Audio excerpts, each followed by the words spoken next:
we going to have a moment or a movement where we really change the direction of America? Are we going to continue down a path of less government, smaller government, less intrusive government, a nation that supports God's people in Israel? Are we going to support common sense, conservative values like biblical marriage, life matters, life begins at conception? Welcome to Faith Wins. I'm Chad Conley.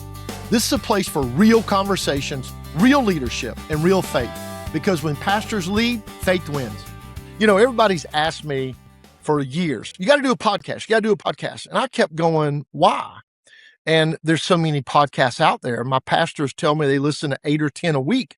And I knew why, but I just felt like we were so busy, but we're reaching a critical mass point across the country. I now feel like, really, I've kind of replicated myself in a lot of states where pastors have taken the torch and said, we want to do this. We want to lead the way. You don't have to be here all the time, Chad. And here's why you need to be listening. This is different. Listen, it takes everything to win in today's environment, electorally, politically, culturally.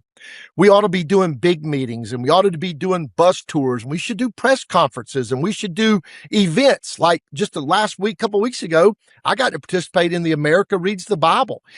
All those things are important.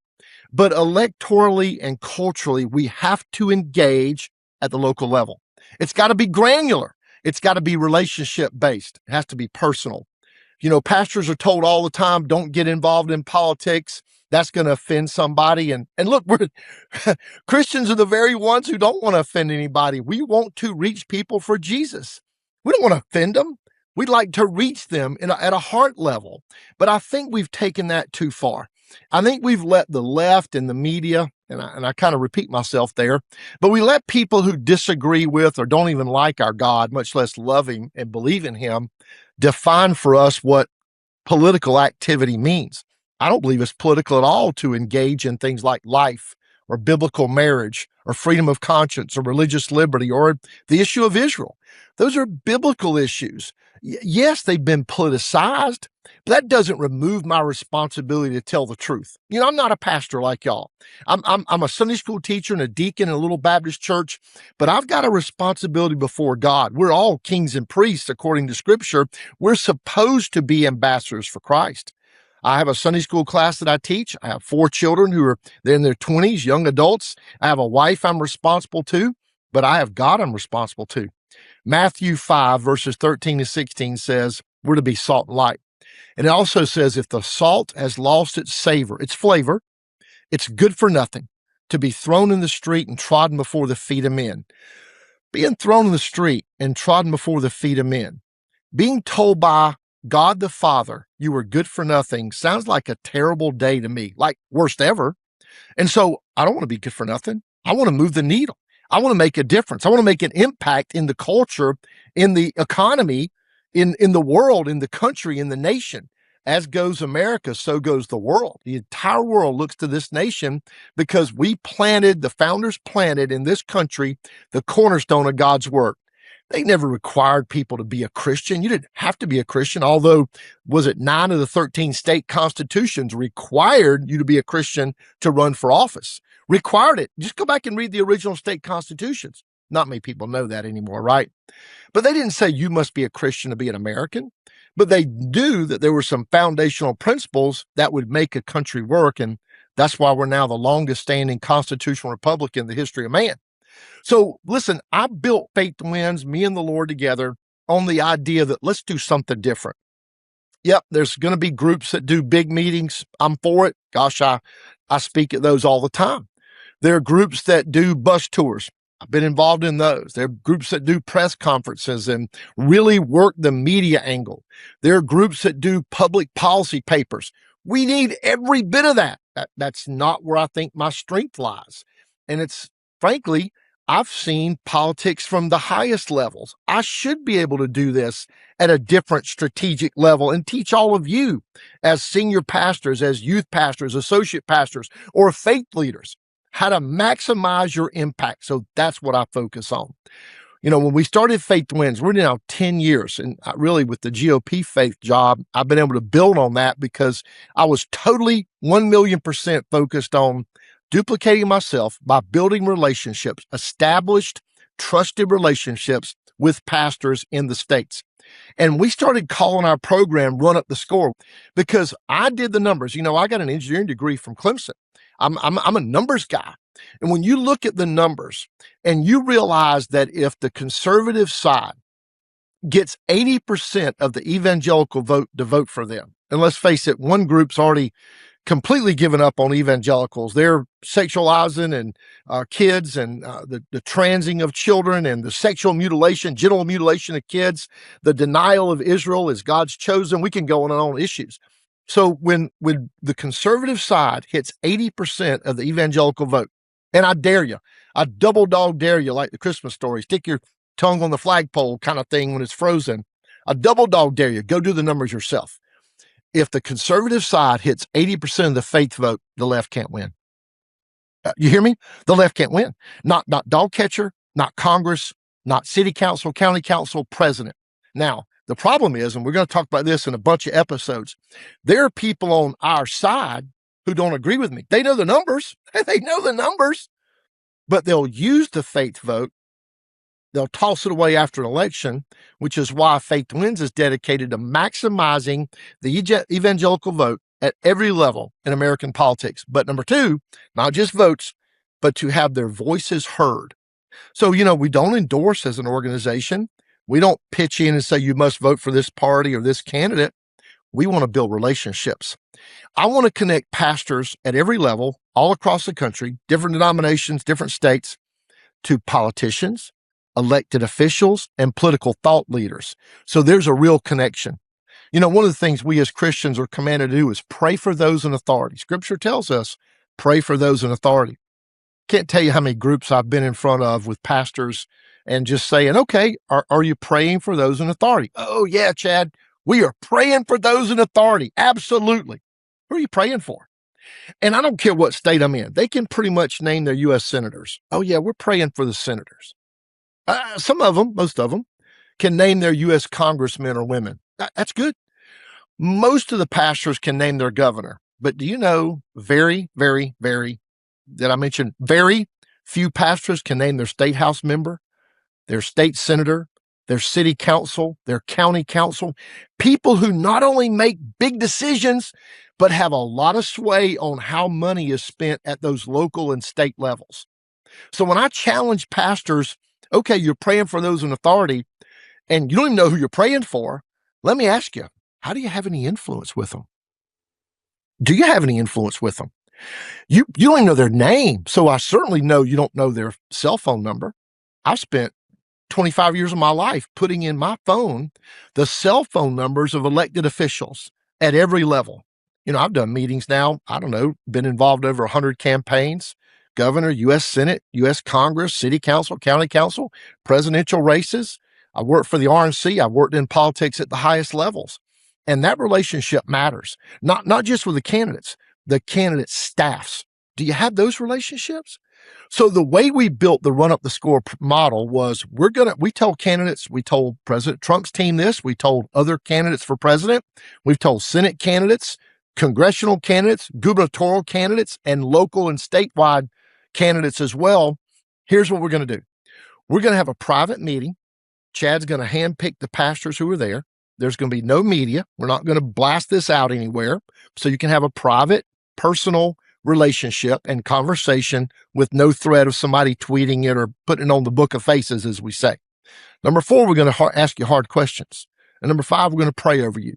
That's what we tell every candidate at every level. I got to tell you, some of the candidates have gotten a little flustered with me because we won't endorse. And they try to make it like, oh, I'm helping other people. No. Faith Wins exists to connect pastors because, as I told my Sunday school class, there ain't too much Christian going on. It's not like we're overdoing the Christian faith around the country in the states and local facilities, municipalities, and certainly not the federal government. So we've got an opportunity now because there is an administration nationally who's friendly to faith. And let's face it, look at some of these states where they're hostile to the faith. They're hostile to churches. They closed the churches down first during the COVID crisis.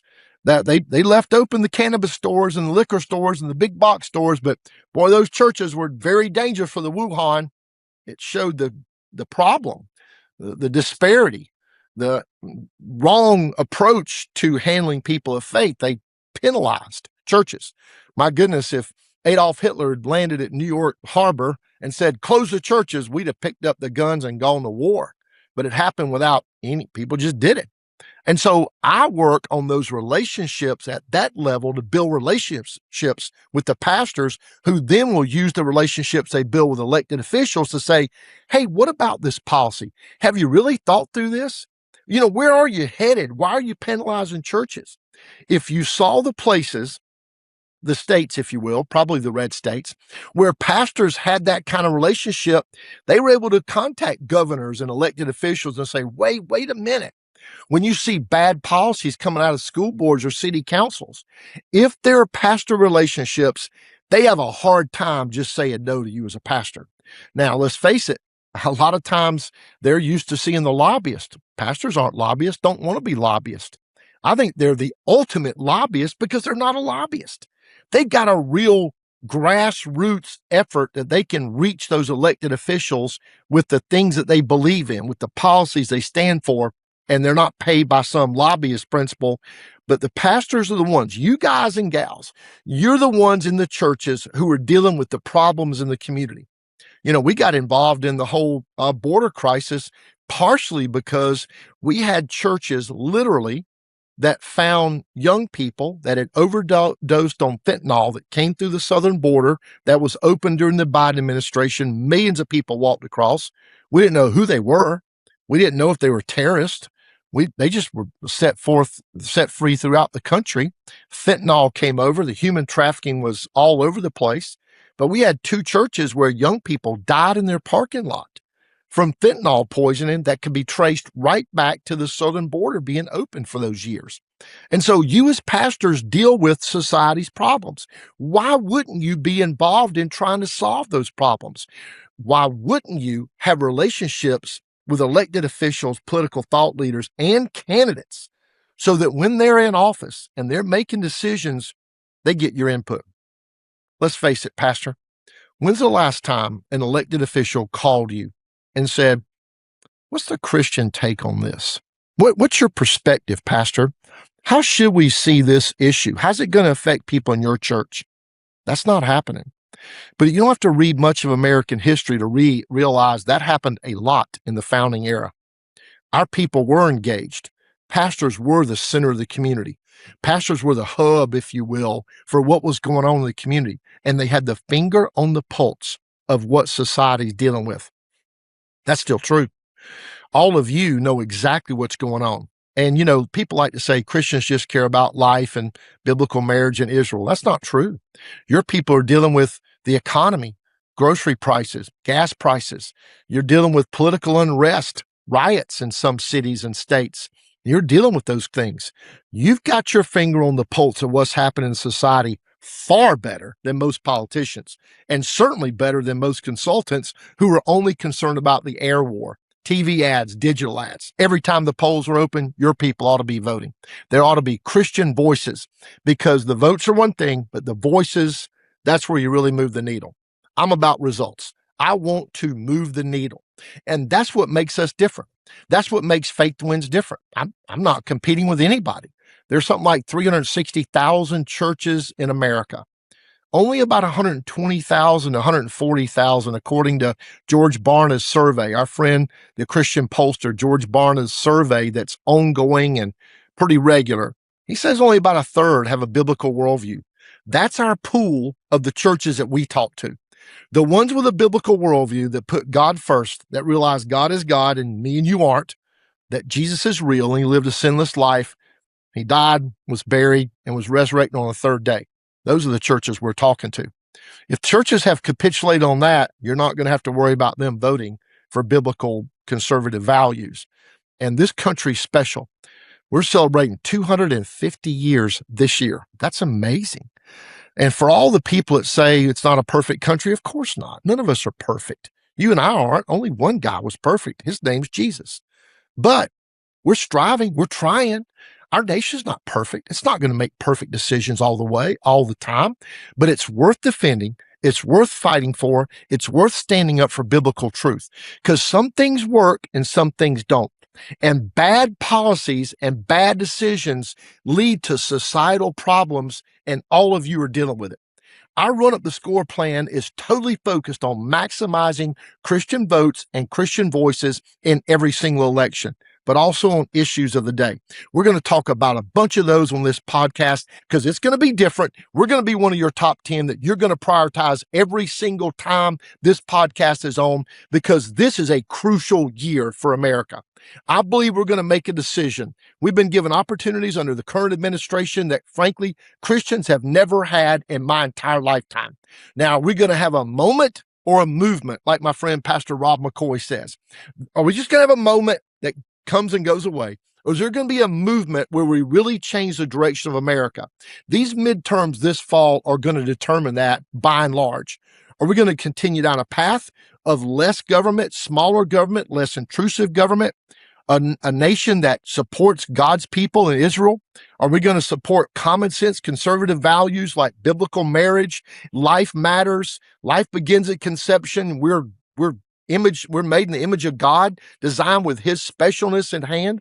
Are we going to have a country that honors male and female, or is it going to be something that we're going to just willy-nilly decide that you can be anything you feel like? Are we going to honor facts? Are we going to honor feelings?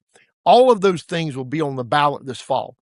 We're going to have constitutional judges that judge by the United States Constitution instead of trying to rewrite it because the whims of the day and the current trends tend to go some different way.